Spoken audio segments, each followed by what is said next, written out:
Víta vás sprievodca opatrením obnova potenciálu lesného hospodárstva a zavedenie preventívnych opatrení. Opatrenie 2.1 obnova potenciálu lesného hospodárstva a zavedenie preventívnych opatrení je určené na podporu obnovy produkčného potenciálu v lesoch poškodených prírodnými pohromami a požiarmi a zavádzanie preventívnych opatrení. Je súčasťou tzv. Osy 2 zlepšenie životného prostredia a krajiny, priorita opatrenia zamerané na trvalo udržovateľné využívanie lesnej pôdy, programu rozvoja vidieka 2007 až 2013. Už jeho zaradenie naznačuje, že cieľom je najmä ochrana ohrozených a obnova poškodených lesov predovšetkým prostredníctvom podpory posilňovania biodiverzity a ekologickej stability lesov a zlepšovania jeho verejnoprospešných funkcií, znižovania rizika pôdnej erózie, zvyšovania absorpčného potenciálu pôdy v lesoch a posilnenia vodohospodárskej funkcie lesov, zvyšovania ochrany pred požiarmi. V nasledujúcich krokoch vám predstavíme proces prípravy projektov na čerpanie eurofondov.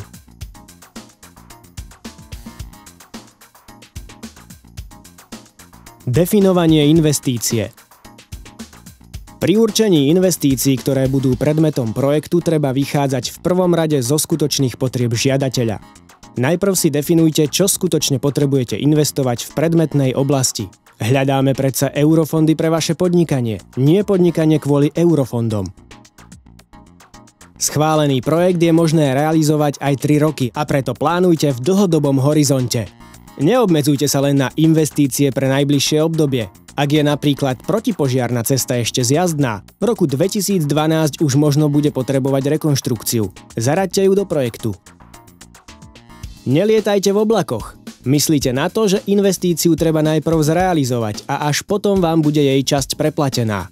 Neplánujte projekt, ktorý by bol nad vaše sily. Eurofondy sú síce zadarmo, ale nie okamžite a v plnej výške. Zvážte aj bodové hodnotenie plánovaného projektu a prípadne ho rozšírte o preferované investície alebo naopak zoštíhlite tak, aby získal čo najviac bodov v rámci bodovacích kritérií. Overenie plnenia podmienok. Berte do úvahy, že v prípade stavebnej investície je podmienkou vypracovanie projektovej dokumentácie odborne spôsobilou osobou. V prípade jednoduchých rekonštrukčných prác podliehajúcich len ohlasovacej povinnosti postačuje predložiť jednoduchý situačný výkres osvedčený stavebným úradom a rozpočet. V prípade ozdravných opatrení je podmienkou vypracovanie projektu odborným lesným hospodárom alebo odborne spôsobilou právnickou osobou. Ak chcete realizovať stavebnú investíciu vyžadujúcu stavebné povolenie podliehajúcu ohlasovacej povinnosti, musíte mať vysporiadané vlastnícke a nájomné vzťahy k nehnuteľnosti, ktorej sa táto investícia týka. Ak nie ste majiteľom nehnuteľnosti, musíte mať uzatvorenú nájomnú zmluvu najmenej na 6 rokov. Niektoré investície môžu vyžadovať posúdenie vplyvov na životné prostredie. Nechajte si dostatočnú časovú rezervu na získanie týchto dokumentov a v prípade potreby posudzovania vplyvov investície na životné prostredie EIA štúdia zvážte jeho časovú náročnosť. V prípade stavebných investícií myslíte na to, že musíte mať právoplatné stavebné povolenie. Výberové konanie. Žiadateľ má pri výbere dodávateľa investícií povinnosť riadiť sa zákonom o verejnom obstarávaní. Použitá metóda závisí od výšky sumy potrebnej na obstaranie stavby či tovarov a služieb. Nadlimitná metóda sa použije v prípade, že cena stavby presiahne 5,15 milióna eur a cena tovaru a služieb presiahne sumu 206 000 eur. Vzhľadom na rozsah podpory nie je predpoklad využitia tejto metódy.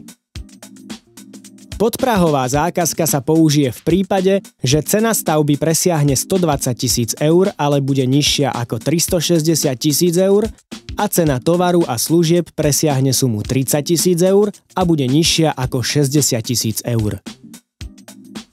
Zákazka s nízkou hodnotou sa použije v prípade, že cena stavby nepresiahne 120 000 eur a cena tovaru a služieb nepresiahne sumu 30 000 eur. V tomto prípade sa postupuje podľa metodiky pôdohospodárskej platobnej agentúry, pričom zostáva zachovaná dotácia vo výške 100%. Popísaný spôsob verejného obstarávania je zjednodušený o podlimitnú zákazku a platí len pre súkromný sektor. Verejný sektor postupuje pri verejnom obstarávaní štandardne. Obstarávanie musí byť zabezpečené prostredníctvom odborne spôsobilej osoby, ktorá pozná povinnosti vyplývajúce zo zákona. Žiadateľ podpísal zmluvu s dodávateľom pred zverejnením výzvy pre opatrenie 2.1, pričom výdavky sú oprávnené až od dátumu podania žiadosti o nenávratný finančný príspevok. Žiadateľ v takomto prípade predkladá zmluvu o dodávke tovarov alebo uskutočnení stavebných prác a poskytnutí služieb. V prípade obstarania prostredníctvom leasingu predkladá leasingovú zmluvu. Žiadateľ nepodpísal zmluvu s dodávateľom pred zverejnením.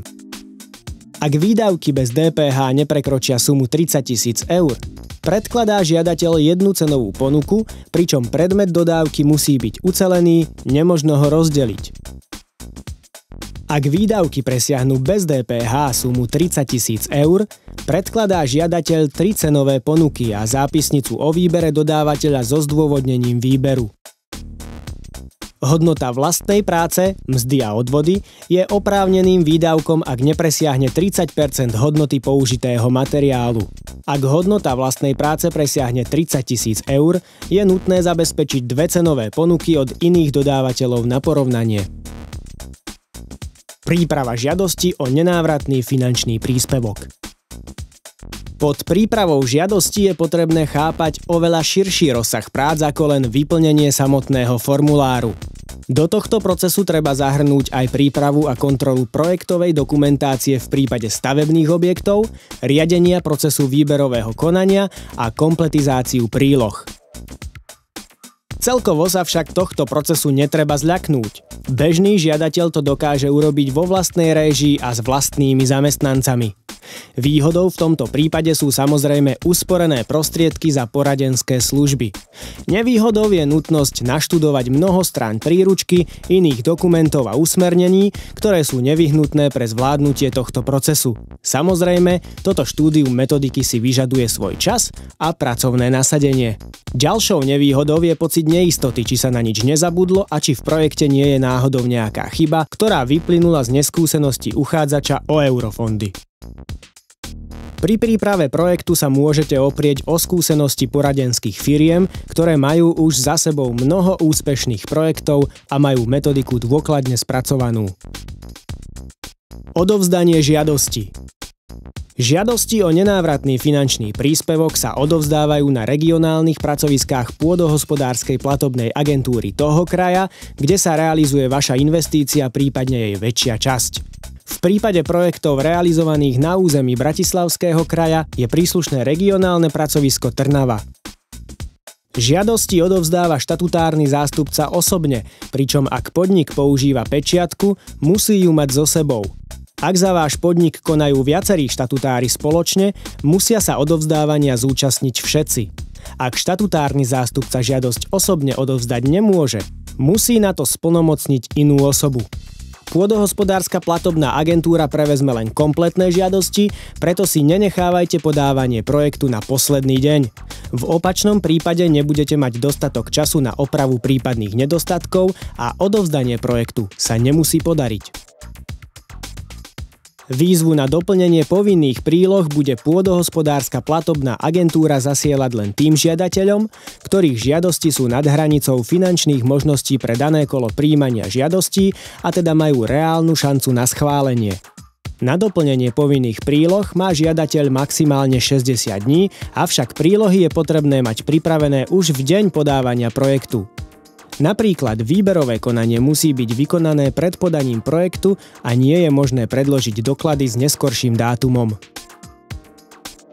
Hodnotenie prebieha najprv na úrovni regionálnych pracovísk, ďalej sa žiadosti zasielajú na ústredie pôdohospodárskej platobnej agentúry, kde sa v prípade úspešnosti pripraví návrh zmluvy o poskytnutí nenávratného finančného príspevku.